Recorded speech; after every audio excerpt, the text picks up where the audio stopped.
Hello everyone, I'm Brian. Today I'm reacting to Ask Swami with Swami Sarvapriyananda, February 21st, 2021.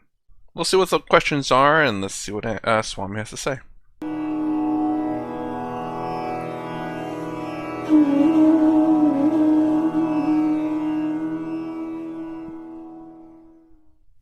Om Asato Ma Sadgamaya Tamaso Ma Jyotirgamaya Mrityurma Amritam Gamaya Om Shanti Shanti Shanti. Om, lead us from the unreal to the real, lead us from darkness unto light, lead us from death to immortality. Om, peace, peace, peace. So we are back for another session of Ask Swami, where so many questions which come to us from all over the world through the internet. We select a few, only a few representative questions. But thanks to all of you who write, and also to our dedicated team who go through all these questions and then make a selection. Obviously, we cannot answer all your questions or discuss all your questions, but in a subject like this, when we're talking about spirituality, about Vedanta, often the questions are common questions. And a question asked by somebody else may be of benefit to me when I listen to the question and the answer carefully.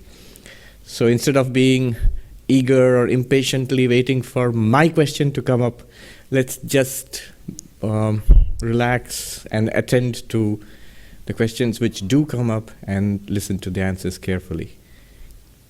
Yes, Diane. Yes, Swami. The first question is from Kyle Parson. Does the individual soul or Jivatman exist?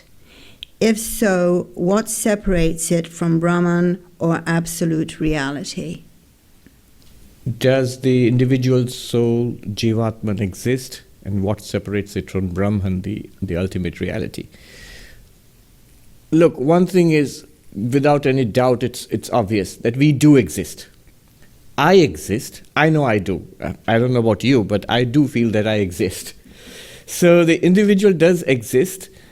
Now, the question is, when we are told about an ultimate reality, an infinite awareness, existence, consciousness, bliss, Brahman, and when we begin to understand what it is, then we naturally wonder about our relationship with that entity. According to Advaita Vedanta, we are that entity. Aham Brahmasmi, I am Brahman. If I would investigate my own existence, if I would investigate my own awareness, and Advaita Vedanta helps us to do that. If we do that, then it will be revealed to me that I, this seemingly limited individual, by individual existence, Jivatman, we mean a limited existence. This seemingly limited existence is actually an unlimited existence. By limited and unlimited, again, we have to be clear what we mean. In Advaita Vedanta, the terms are very clear.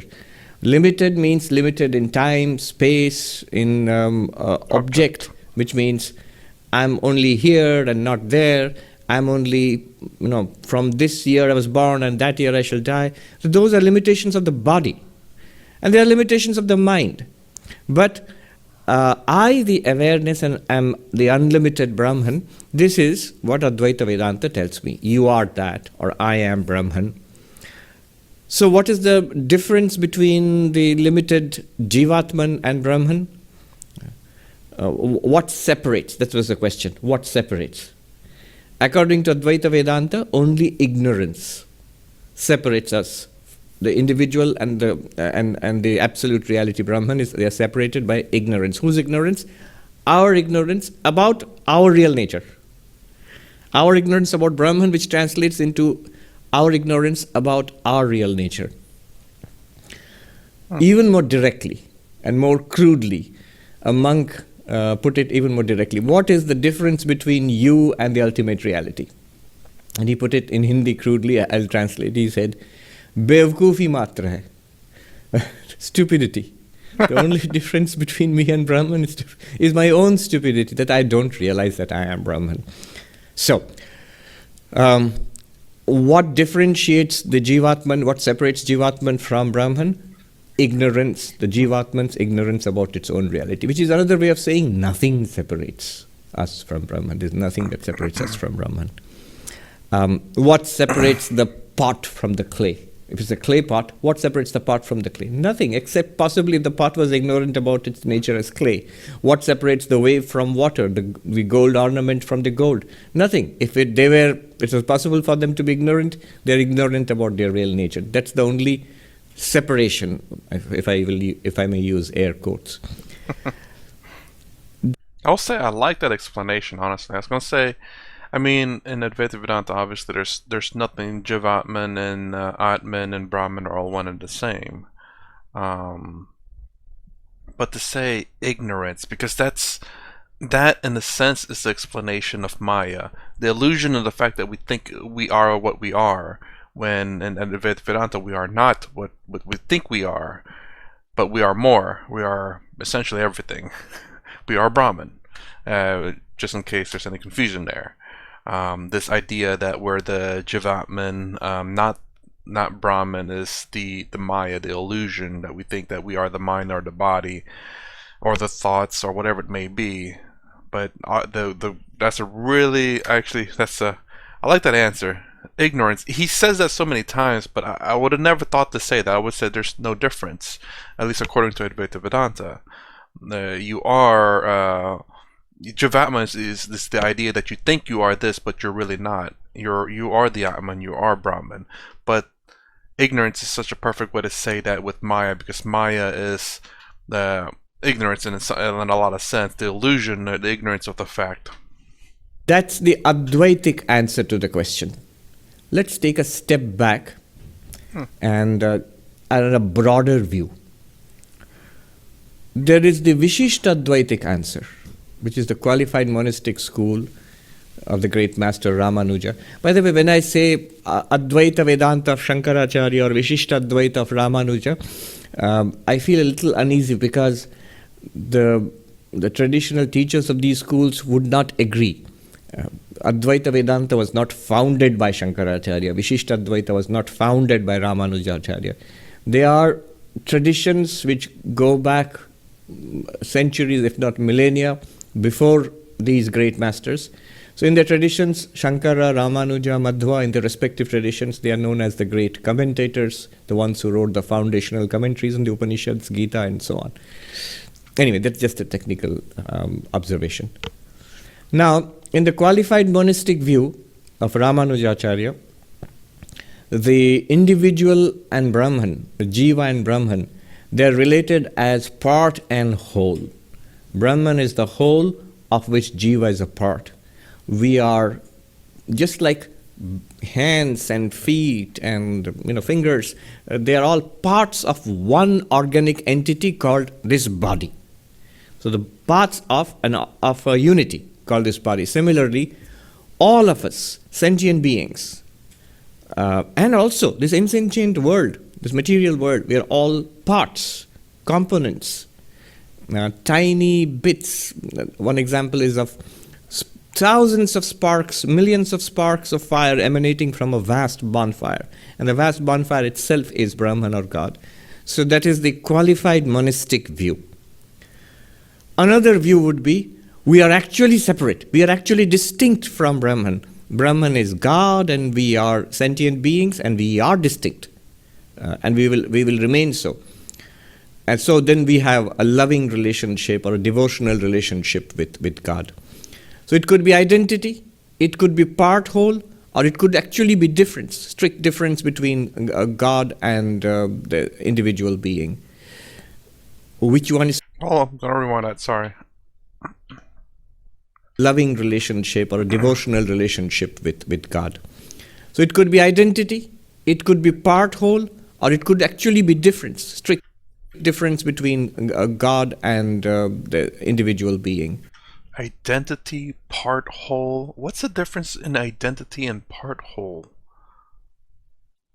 I mean, like, aren't they kind of the same, at least from my perspective?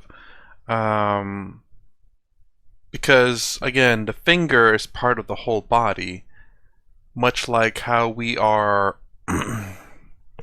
in some sense, we are Brahman, but we are this tiny piece of the Brahman. Well, maybe it's the sheer fact that we are we are the one Brahman, and we're not part of the Brahman. It's the reason of that separation. It's the fact that we're ignorant of the fact that we don't see ourselves as the whole Brahman.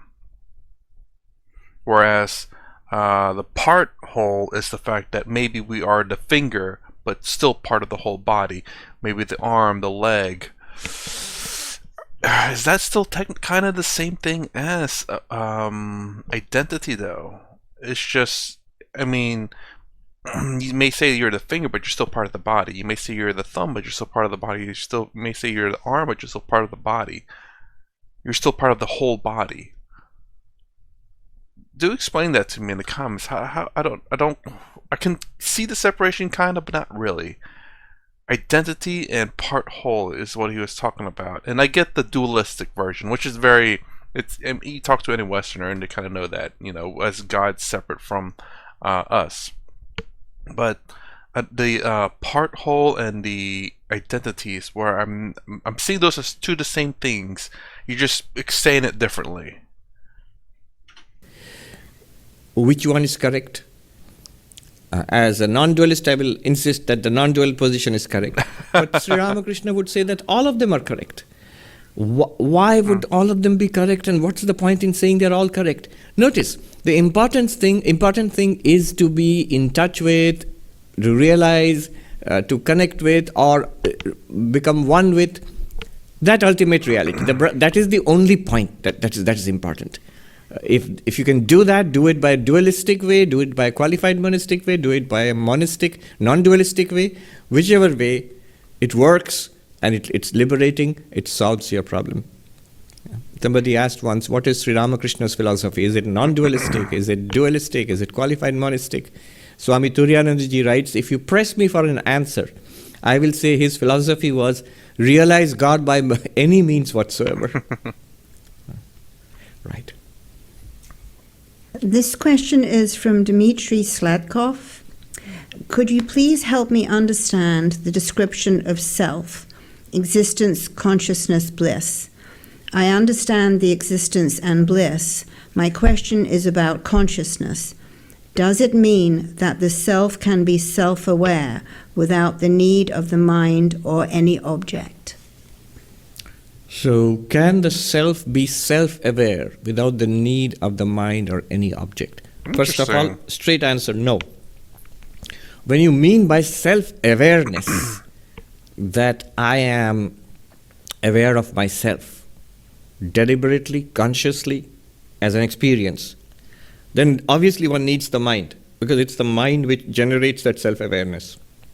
And not only that, even with the mind, one may not be self-aware. In the sense in which Dimitri is asking, it requires an introspective act, an inward turn of the mind to become self-aware. That I notice, not only do I see the time, I'm aware that I'm aware of the time. So that requires an act of the mind. But again, let's look deeper into the matter. What is an experience? Not just self-awareness, any experience at all. The way we define experiences in Advaita Vedanta would be consciousness plus an object. When consciousness is conscious of an object, that's an experience. Consciousness by itself is not an experience. So an object, any object, and if you actually look at it the way it works, all the objects come to me, the consciousness, through the medium of my mind. I mean, even the time, when I'm looking at the clock, it needs a clock, it needs light falling on the clock, it needs my eyes to be working, but more than that, the brain and then the mind to be awake. Finally, the information which comes by the reflected light from the surface of the clock to my eyes through the optical nerves races to the brain centers, from there somehow to the mind. And then the mind must have a thought, a perception, clock perception. And that clock perception is presented to consciousness or is illumined by consciousness. And I have this experience of I am seeing, I'm looking at the time. So this experience of looking at the clock or looking at the time requires all of these. But ultimately, consciousness must light up a perception in the mind. I'm calling it a perception in the mind. Any movement of the mind is called a vritti, chitta vritti. And the movement of the mind lit up by consciousness is what we call experience. That's a very precise definition of experience. Consciousness plus a vritti in the mind. Vritti means a movement of the mind. And the movement of the mind could be a perception, could be a thought, like an idea or a memory or a desire or even the functioning of the ego, or self-awareness. I am aware of myself. So that's an introspective inward turn of the mind. That's also a vritti, an activity of the mind. Real quick. So again, let me explain this real quick. So there is the three perceptions probably. Let me explain the two of them. There's Advaita Vedanta, where there's this ultimate consciousness that's illuminating everything. That you're not the mind or the brain. I have my kind of midway theory, where we are consciousness and everything is consciousness, but not in the same way as Advaita Vedanta. As in, we're still in the mind itself, the brain, should I say, but a specific section in the brain that we have not found yet. Just work with me here for a second. And the way I explain this is, or the way how I've kind of come to a kind of middle ground, is the fact that this consciousness, brain sends signals to it, and this consciousness manifests the object, and it must manifest in the consciousness for us to be aware of it. So like he's saying how he was looking at a clock, or I grab the cell phone, I am touching it, so the signals of my finger touching the phone goes to my brain and manifests in the consciousness, getting that signal. I'm seeing the phone, so it's manifesting in my consciousness, and the phone is manifesting in my consciousness. That's the reason why this is how I got the idea that in order for us to be aware of something, it must manifest in our consciousness, otherwise it does not exist. So for example, I guess people who are blind cannot see. So if you ask them to look somewhere, obviously they can't see it, and it's not going to manifest in their consciousness, but they can still hear. So your voice manifests in their consciousness. Hopefully this is not too confusing, but this is how I came up with this, again, like I said, this middle ground where everything is still technically consciousness, but we must be made aware of it by our senses. Touching the phone, touching this glue here, me feeling it, smelling it, or whatever. It's all something that must be manifested in my consciousness for me to be aware of it. So like your brain, all your brain and your nerves and all that, it's just signals. Without the consciousness to manifest it, I still don't know quite how to explain that, but just say manifest it, it's nothing but signals. Kind of like your emotions, but if it gets to your consciousness, man, I am ruining myself a little bit here, but it manifests in your consciousness. You are the consciousness. For you to be aware of it, it must manifest there, whether it be your emotions, whatever you're touching, seeing, smelling, tasting something, it all goes to that point. I just don't know if science has discovered it yet. But then again, obviously there's people out there with high technology and brain scans and all that are trying to figure out the hard question of consciousness that Swami Sarvapriyananda here talks about, which I genuinely cannot wait till they either say that we cannot find, with definitive proof that they say they cannot find consciousness in your head. We found it in your butt. I'm sorry, it's not in the mind, it's in the butt somewhere. No. But I mean, if they say that, we can't find this, that'd be very, very like a hard proof from science that says it's not in your brain. Like they scanned every single part of your brain, it's not there. Woo, boy, that'd be something. So consciousness plus object, especially consciousness plus a movement of the mind, is required for any experience. Let's go even deeper. Even the Sorry, right there is what he explained right there. So, in a sense, the brain must receive the signal, and then that brain translate the touch, the feel, the smell, and all that to your consciousness.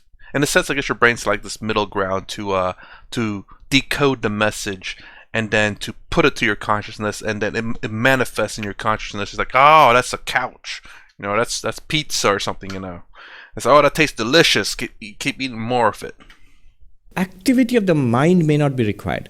The absence of activity of the mind is also a kind of experience. When the mind shuts down, in deep meditation or in deep sleep, that's also a kind of experience. Why do I say a kind of experience?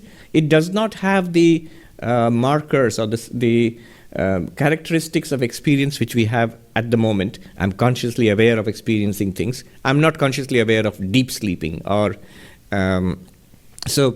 but it is still an experience, because when the mind does start functioning, it registers that there was a period of blankness. So that Sorry, right there.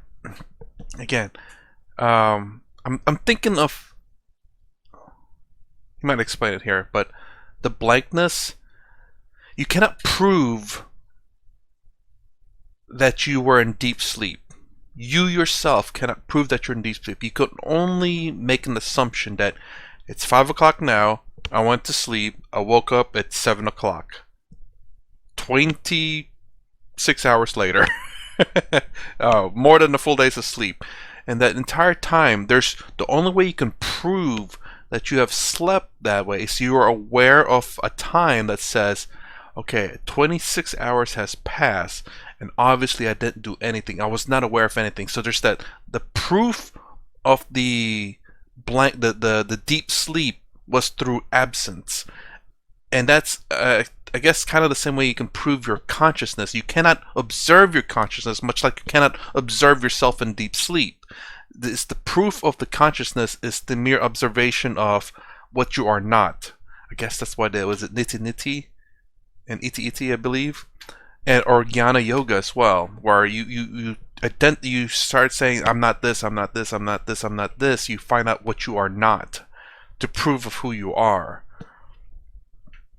the registering the period of blankness is also because of consciousness shining upon the non-activity of the mind in deep sleep. That's also an experience. Deep sleep is also a very peculiar kind of experience, but experience. Now, I think I know where Dimitri is headed with this. He would like to say that then, so consciousness by itself is not enough to have experiences. You need consciousness plus an object, specifically consciousness plus the mind. So consciousness is itself not enough for experiences? Well, that depends upon your philosophical point of view.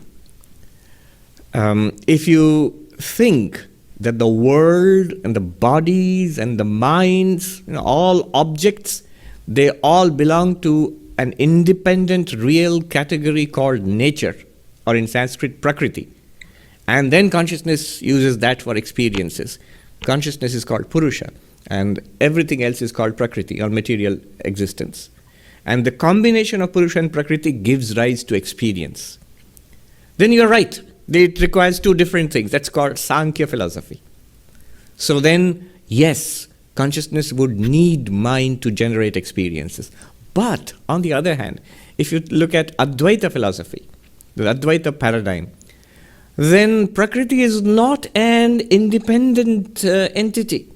Prakriti is not something separate from consciousness.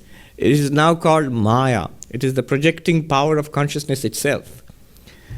Though it appears to be an object, it is still nothing other than Brahman. So consciousness or Brahman, with its objects, which is nothing but Brahman, appearing as an object. So the universe, body and mind are nothing but Brahman, appearing as objects. And that's enough to generate experiences. I will say that's still kind of confusing to say that, again, your consciousness is both an object and a subject. It's like it's kind of weird, and I don't know how I would explain that. That's very tough. But at the same time, I guess my explanation of consciousness is the exact same thing, that it must manifest. I am consciousness, and it must manifest in my consciousness. So therefore, my consciousness being the subject, and my consciousness manifesting the object is also my consciousness. So it goes back to the same way. But I guess if I can understand that, then I should be able to easily understand that everything is Brahman as well. And that's the reason why that's kind of a middle ground. It's just the only difference between those two that I've said before. It's just the location of where consciousness is. Where in my mind, it's in my mind, in your mind, and everyone else's mind. But because you can only ever experience yourself, you cannot experience anyone else's consciousness. Therefore, if I experience you, you're manifesting in my consciousness. Whatever you do, say, the things that are happening around me, the things that I'm experiencing, all manifesting in my consciousness. Much like same to you when you're watching this video or doing anything else, everything is manifesting in your consciousness. So technically speaking, everything is you or your consciousness. Even with my very odd perspective of that. Again, I don't know what is the truth. I'm still experiencing things, but it's just an idea I have out there. I'm not saying it's true, but again, ultimately, at least with what he said about Sri Ramakrishna, is whatever gets you out of, I guess, whatever gets you out of suffering in a sense, or get you closer to God, works. And I don't necessarily disagree. Again, that thought, I'm not saying that you have to believe it or anything, but it's just an interesting thought. And plus also, if I can find a way to make it work, that a lot more people maybe will get into it, and hopefully reduce their suffering. I probably wouldn't be explaining that, but I just find a way to reduce suffering alone would be a very good thing for me. A good way of understanding this would be the dream experience. So in a dream, you are there. Maybe you are having a cup of coffee and watching cars go by out of your window. So there are objects. There are cars, and there's a window, and there's a cup of coffee, and you're not aware that you are dreaming. And you have a body. And so you are an experiencer, and there are objects to be experienced, and you might feel, yes, I need objects for experience, something different. Two things are needed. But are they really two? The moment you wake up, you, the experiencer in the dream, and all the objects that you experience in the dream, they are all generated by the same mind, in the dream, the dreaming mind. It generates both subject and object in the dream. Similarly, it is Brahman alone which appears as both the knower and the known, the experiencing subject and the experienced object, and the experience itself. Yeah. All right. So we go on to Sankhya. Yes. This is from Aniruddha Bose from India. In the book Arati Songs of the Ramakrishna Order, translated by Swami Harshananda, it is written, according to Samkhya Vedanta metaphysics, the whole creation emerges out of Prakriti or Maya.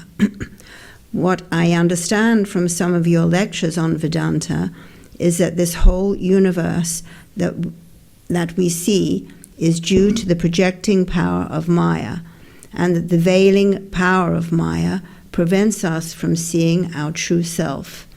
Is this different from Sankhya? I remember Sankhya a little bit. I don't quite remember. I'll say this. I don't like how he's expressing Maya as though it is something separate from Brahman. It's like Brahman is doing this, but Maya is doing that. That's the reason why we get this ignorance. Again, I like to say Maya as a misunderstanding. Lack of understanding, ignorance. It's really good that way, just because it doesn't make, in my, maybe it's just me in my mind, it doesn't make Maya something a separate entity. Like this, there's God and the devil, or there's player 1 and player 2 or something like that, where it's like, no, it's we're all this.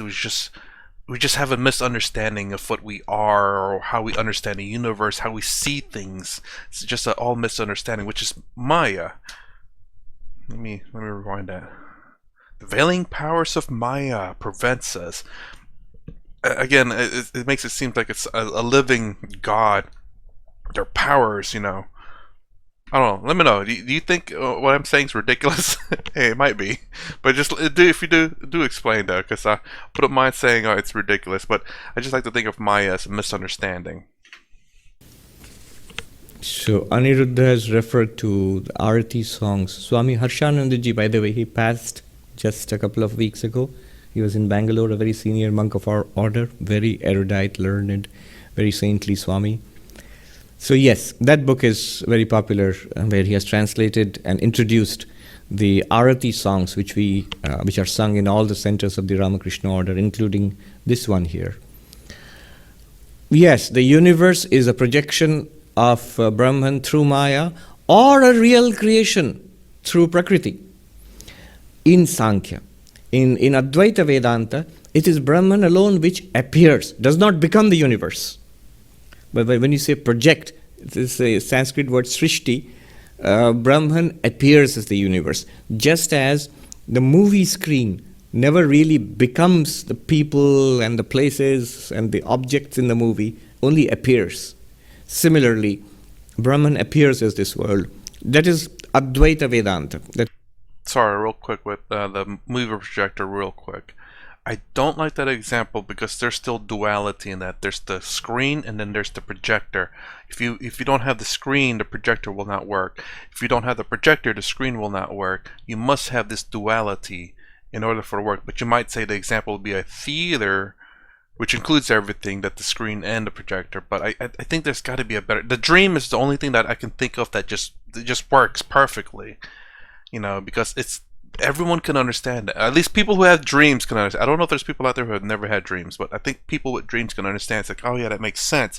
Obviously, in my dream, I know I am this, but also everything else is me because this is my dream.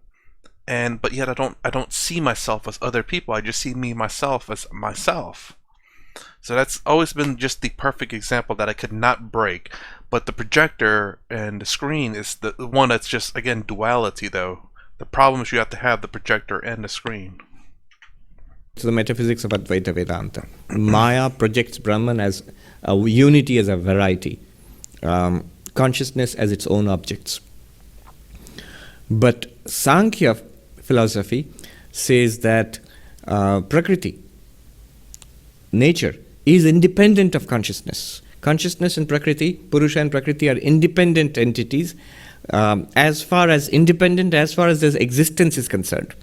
There are innumerable Purushas, innumerable consciousnesses in Sankhya philosophy. And there is one Prakriti, nature is one, but it has innumerable products of various levels. So all of these, they interact. And that produces the experience of life. Consciousness and matter interacting. But their existence, as far as their existence is concerned, they are independent. Whereas when you come to Advaita Vedanta, all the consciousnesses are actually one consciousness. There are no markers of difference. How would you mark the difference, the border between one consciousness and the other? There's no way. So it's one consciousness. And Prakriti, nature, is not an independent reality. It is the power of that very consciousness to project itself as its own object. It sees the object within itself. So, yes. Repeat the last question again.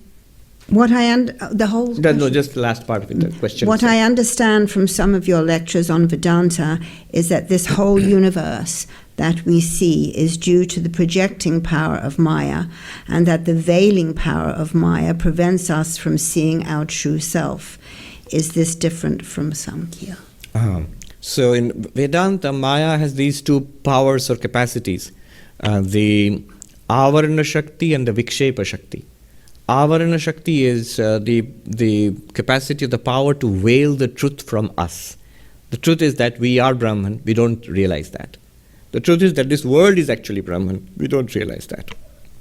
In devotional language, you would say, inside, outside, everywhere there is one God. But we don't see it anywhere, neither inside nor outside. And that is the veiling power of Maya.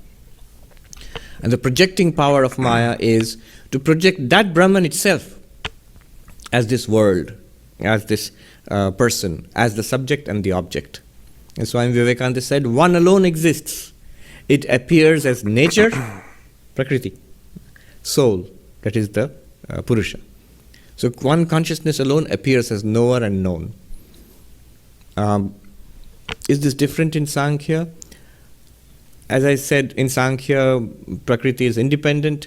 Maya is not independent of Brahman, but Prakriti is independent of Purusha. But Prakriti and Purusha are dependent as far as their activities are concerned. They interact to produce the experience of life. The first step in Advaita Vedanta is basically Sankhya. It is to see yourself as not a body, not a mind. This body-mind little personality, it does not define me. It does not complete. It's not an exhaustive description of what I am. I am something much deeper than this. So I am not the body. I am not the mind. I am not the activities of the mind, the thoughts, feelings, emotions, the personality. I am the unlimited awareness which is a witness to this, and which lights up the mind and the body, making it an experiencer. So this differentiation, this is in Sanskrit, it is this discernment, in Sanskrit it is called viveka. This is Sankhya. It shows us the very great truth, very, very important, an indispensable first step towards Advaita Vedanta, but only a first step. That you are not body-mind, you are the witness consciousness. You are not a body which is born and which ages and it is subject to disease and old age and death. You are not a mind subject to the ups and downs, everyday ups and downs, and waking, dreaming, and deep sleep. And transmigration from one body to another body to another body, the Jivatman. You're not even that. You are the awareness in which all of this is taking place. You are the very existence of all of these things. But you are different from all of that. Now, if you stop here, this is Sankhya. But you take one step further. You ask the question, what is the relationship to me? Yes, I understand I am the witness consciousness. But what I am witnessing, that which I light up, that which I illumine, all of this, what is its relation to me? Is it something different from me? Is it something separate from me? Sankhya says yes. Advaita Vedanta, through a chain of reasoning and with the support of the Upanishads, shows that it cannot be so. What we are experiencing cannot be something outside of our consciousness.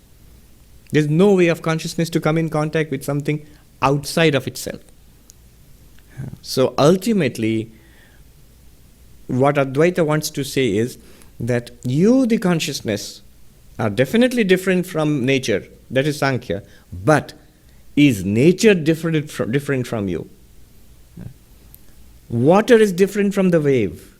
Gold is different from the ornament. The wood is different from the table. Correct.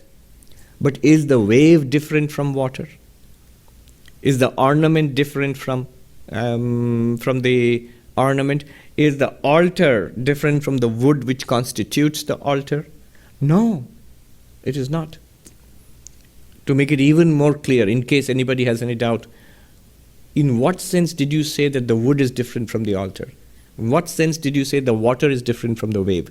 In this sense, that there was a time when the water was not a wave. Now the water might appear as a wave, but there will be a time when the water will not be a wave. It could be calm water, it could be water vapor, it could be water in a glass.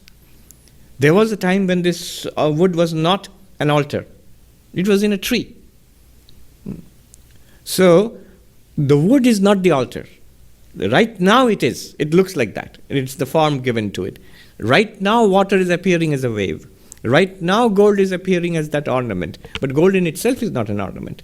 So, just as gold or water or the wood is different from the ornament and the wave and the altar, but the altar and the wave and the ornament are not different because they cannot exist without their constituent material. Similarly, this entire universe is not different from consciousness. Then you have Advaita Vedanta. So this is the difference between Sankhya and Advaita Vedanta. Advaita takes one step further. After distinguishing consciousness from the material universe, It reduces the material universe back into consciousness. The material universe is absorbed back into consciousness, with leaving only one non-dual consciousness as the only existence. Right.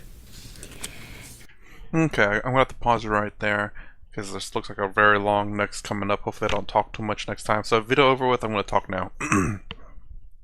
I guess I get the ornament in the gold and the wave in the water and the wood and the altar.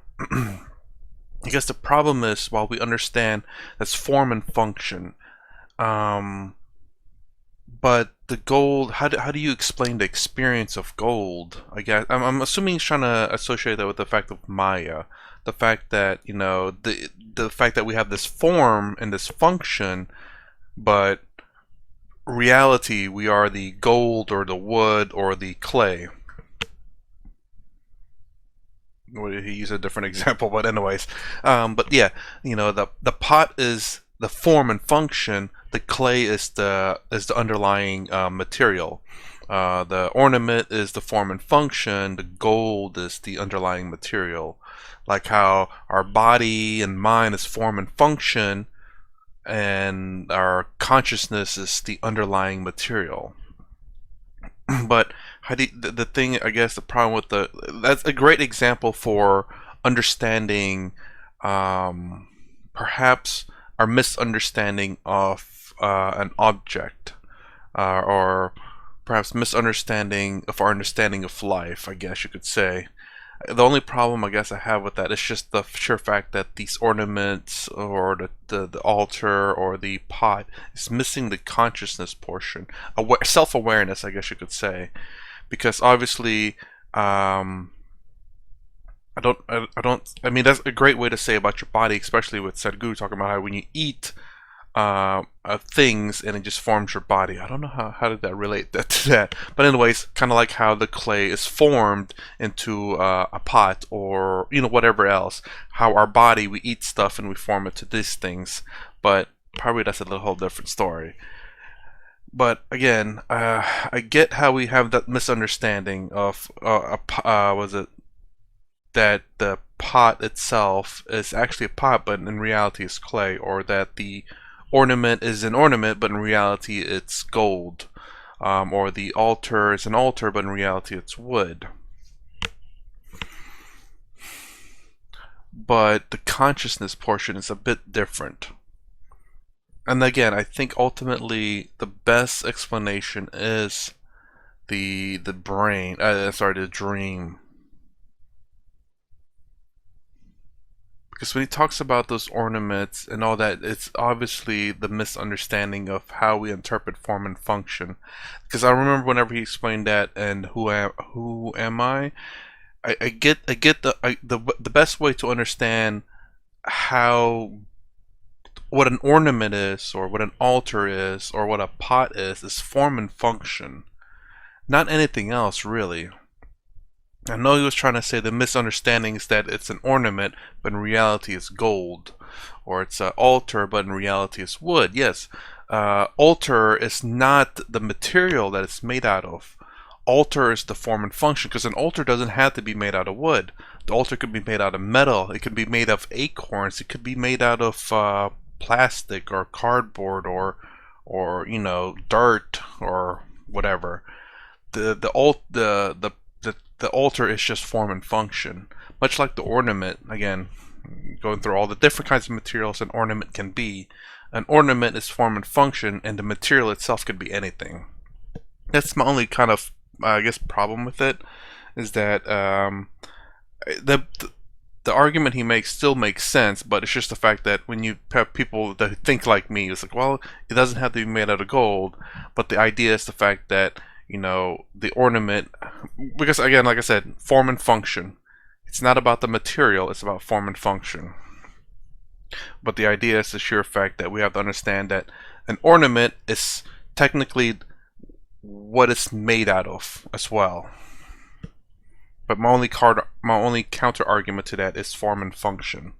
Just because, again, a bottle, when you think of a bottle, or here's a great example. Sorry. Do not read the comments. I want you to write down in the comments below, if you made it this far and have not been annoyed by me already. Don't read the comments, just go ahead and type up the answer and send it, and then look through the comments. So if I was going to ask you, can I get a cup, please? Let me know what it's made out of in the comments below. And the whole point of this is just the sheer fact that what a cup is not one material that it's made, but the form and function. Everyone will probably say there'll be glass cups, plastic cups, wooden cups. So that's kind of the problem that I have about using this kind of thing as an example. Because, again, cup, form, and function. It's not the material. Again, it's just me being kind of technical about it.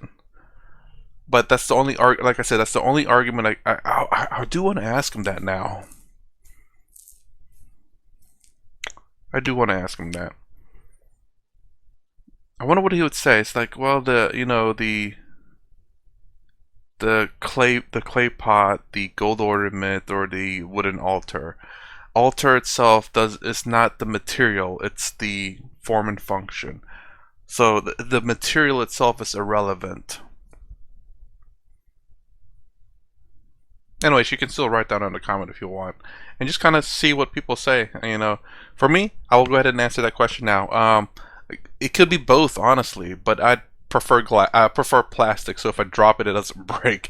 As a matter of fact, let me have a cup of tea here, real quick. Plastic. But yeah, and if you disagree with it, please let me know.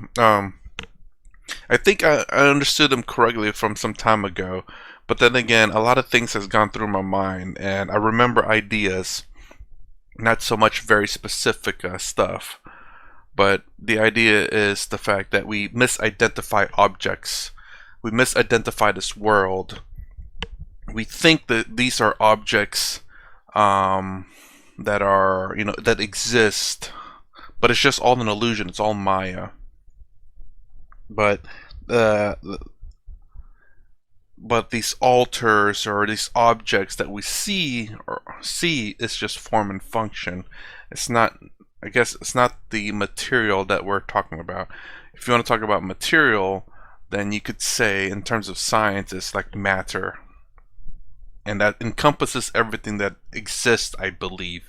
Now, if you talk about metaphysics and dark matter, that's a whole different story. I know Lacan talks about that stuff, and it's not been proven yet, but we'll wait until the metaphysics and the science that studies that stuff brings proof to that stuff. But don't get me wrong, I think it's kind of fascinating. Anyways, that's my reaction to at least part 1 of this. Hopefully only 2 parts of Ask Swami and February 21st, 2021. If you like my content, please consider subscribing, thumbs up, thumbs down, and down below. Thanks for watching. I'll see you in the next vid.